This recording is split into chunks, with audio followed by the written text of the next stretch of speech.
अहो काय बनवू?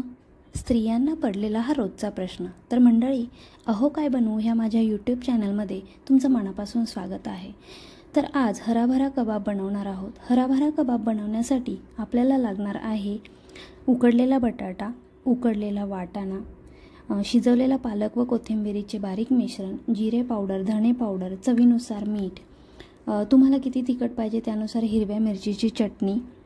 मिश्रण थोडे घट्ट होण्यासाठी थोडेसे बेसन पीठ घ्यायचे आहे. सर्व मिश्रण एकत्र करून घ्यायचे आहे. आवडीनुसार चीज किंवा पनीर घालू शकता तुम्ही. गरम पॅनमध्ये तेल टाकून एका बाजूला हातावर आवडत्या आकारात कटलेट बनवून घ्यायचे आहेत. हाताला तेल लावून कटलेट बनवले की ते चिकटत नाहीत. कटलेटला वरून काजू लावून मंद आचेवर दोन्ही बाजूने 10 ते 15 मिनिटं छान भाजून घ्यायचे आहेत. गरमागरम व्हेज कटलेट किंवा हराभरा कबाब तयार आहे. चॅनलला सबस्क्राईब करा. थँक्यू.